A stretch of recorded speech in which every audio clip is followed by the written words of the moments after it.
നമസ്കാരം. പ്രേക്ഷകർക്കേത് സുപരിതയാണ് നടൻ ബാലയുടെ മുൻ ഭാര്യയും ഡോക്ടറുമായ എലിസബത്ത് ഉദയൻ. സോഷ്യൽ മീഡിയയിൽ വളരെ സജീവമായ എലിസബത്ത് തന്റെ വിശേഷങ്ങളെല്ലാം പങ്കുവയ്ക്കാറുണ്ട്. ആദ്യകാലങ്ങളിൽ ട്രോളെത്തുന്ന നിലയിൽ മലയാളികൾക്ക് പരിചിതയായിരുന്നു എലിസബത്ത് ഉദയൻ. എന്നാൽ നടൻ ബാലയുടെ ഭാര്യ എന്ന ലേബലിലായിരുന്നു പിന്നെ അറിയപ്പെട്ടത്. ഡോക്ടറായ എലിസബത്ത് ബാലയുമായി പിരിഞ്ഞ ശേഷവും പ്രേക്ഷകർക്ക് ഏറെ പ്രിയങ്കരിയാണ്. അത്രയും സജീവമാണ് സോഷ്യൽ മീഡിയയിൽ. നിലവിൽ ബാല വീണ്ടും വിവാദത്തിൽപ്പെട്ടിരിക്കുകയാണ്. ആദ്യ ഭാര്യയും ഗായികയുമായ അമൃത സുരേഷ് ഉയർത്തിയ ആരോപണങ്ങളിൽ കുടുങ്ങിയിരിക്കുകയാണ് നടൻ ബാല. ഇതിനെല്ലാം ഇടയിൽ ബാലയുടെ മുൻ ഭാര്യയായിരുന്ന ഡോക്ടർ എലിസബത്തും വീഡിയോയുമായി വന്നിരിക്കുകയാണ്. ഇതാണ് ഇപ്പോൾ സോഷ്യൽ മീഡിയയിൽ വൈറലായി മാറുന്നത്. നേരത്തെ ഡിപ്രഷനിലാണെന്നും ഇപ്പോൾ നാട്ടിലേക്ക് തിരികെ വന്നു എന്ന് എലിസബത്ത് പറഞ്ഞിരുന്നു. പുതിയ വീഡിയോയിലും ഡിപ്രഷനെ കുറിച്ചായിരുന്നു സംസാരിച്ചത്.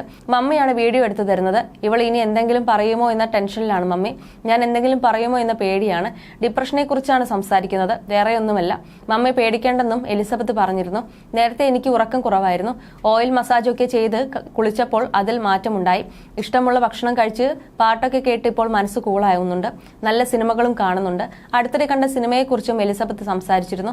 ഡാഡിക്ക് കുറച്ചു ദിവസം മുൻപ് ഒരു ഹോസ്പിറ്റൽ എമർജൻസി വന്നിരുന്നു. ഹാർട്ട് ബ്ലോക്കിന് സർജറി ചെയ്തിരുന്നു. ആളിപ്പോൾ ഓക്കെയായി. ആൾക്ക് എന്തെങ്കിലും സംഭവിക്കുമോ, സംഭവിച്ചാൽ എന്താവും കാര്യങ്ങൾ?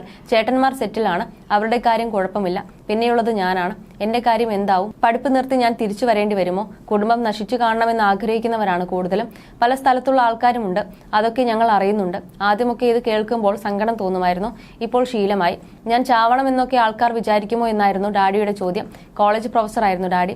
സാറേ, ഞങ്ങളെ ഓർക്കുന്നുണ്ടോ എന്നൊക്കെ ചോദിച്ച് ആളുകൾ സംസാരിക്കാൻ വരുന്നത് കാണാറുണ്ട്. മോശം കാര്യങ്ങളൊന്നും ഡാഡി ചെയ്തിട്ടില്ലെന്നും എനിക്ക് ഉറപ്പാണ്. ഞങ്ങൾ 3 പേരെ ഡോക്ടറാക്കിയെന്ന് ഒരു കുറ്റമേ ഡാഡി ചെയ്തിട്ടുള്ളൂ. അതിനുശേഷം നല്ല രീതി അവരെ സെറ്റിൽഡാക്കി. തല തിരിഞ്ഞ് അങ്ങോട്ടും ഇങ്ങോട്ടും വഴിതെറ്റിപ്പോയ ആൾ ഞാനാണ്. അച്ഛൻ എന്ന നിലയിൽ എപ്പോഴും എല്ലാ കാര്യത്തിലും സപ്പോർട്ടുമായി കൂടെയുണ്ട്. എന്റെ അവസ്ഥയിൽ അവളും സങ്കടപ്പെടുകയാണല്ലോ എന്നോർത്ത് വരെ ഡാഡി വിഷമിക്കുന്നുണ്ട്. അങ്ങനെയുള്ള ആളാണ് എന്നുമായിരുന്നു എലിസബത്ത് പറഞ്ഞത്.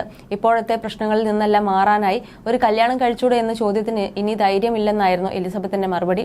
അടുത്തിടെ തന്റെ പോസ്റ്റുകൾക്ക് താഴെ വന്ന മോശം കമന്റുകളെക്കുറിച്ചും എലിസബത്ത് പറഞ്ഞിരുന്നു.